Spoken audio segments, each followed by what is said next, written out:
সরকারি প্রকল্পের নাম আমাদের পাড়া আমাদের সমাধান, কিন্তু সেই সমাধান ঘিরেই এখন দুর্নীতির পাহাড় দেখছেন নদিয়ার হোগলবেড়িয়া পঞ্চায়েতের আয়াডাঙ্গা গ্রামের মানুষজন।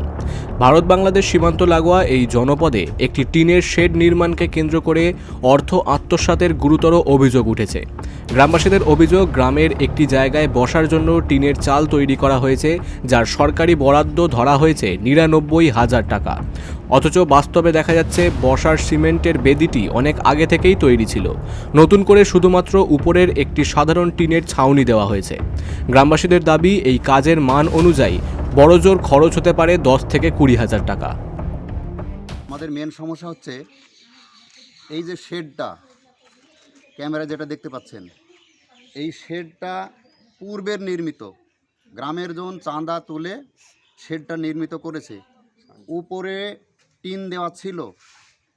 পাড়ায় সমাধান যে স্কিমটা এসেছে সরকার থেকে, কত টাকা আমরা জানি না, সেটা সরকার বুঝবে, বিডিও অফিস বুঝবে, আমরা বুঝি না। এখানে যে বোর্ডটা মারা তাতে দেখছি ৯৯,০০০ টাকা। কাজ আমরা দেখছি আনুমানিক ১৫ থেকে ২০,০০০ কিংবা ২৫,০০০ টাকার মধ্যে কাজ হয়ে যাবে, কিন্তু ৯৯,০০০ টাকা স্কিমে লেখা। কিভাবে হলো তার আমরা উত্তর চাই, আমরা জনগণ উত্তর চাই। এবং কাজগুলো যেভাবে হয়েছে, ৪০ কিলোমিটার ৩৫ থেকে ৪০ কিলোমিটার বেগে যদি ঝড় আসে, এই ঘরটা থাকবে না। কি কাজ হয়েছে এটা, তার জবাব আমরা চাই। এই বিষয়ে হোগলবেড়িয়া পঞ্চায়েত প্রধানের সঙ্গে যোগাযোগ করা হলে তিনি বিস্ফোরক দাবি করেন। তার বক্তব্য, ব্লক অফিস থেকে তার অঞ্চলে কি কাজ করা হচ্ছে বা কত টাকা বরাদ্দ হচ্ছে সেই বিষয়ে তাকে কিছুই জানানো হয় না। হোগলবেড়িয়া অঞ্চলে আয়াডাঙ্গা গ্রামে একটা সেট করা হয়েছে। সেটা হচ্ছে 4টে পাইপ আর হচ্ছে টিন দিয়ে একটা সেট করা হয়েছে।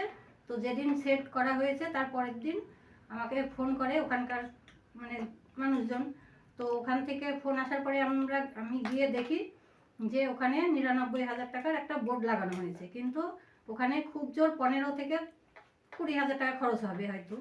কিন্তু এটা করলে তো হবে না, এটা সঠিক তদন্ত করে যে দোষীরা কথায় শাস্তি পায় তার ব্যবস্থা করলে ভালো হয়। আচ্ছা, আপনি কি জানতেন না? না, আমি জানতাম না, কারণ আমি ভারতীয় জনতা পার্টি বিজেপির প্রধান, সেই জন্য অঞ্চলে কোনো কাজ হলে আমাকে জানায় না।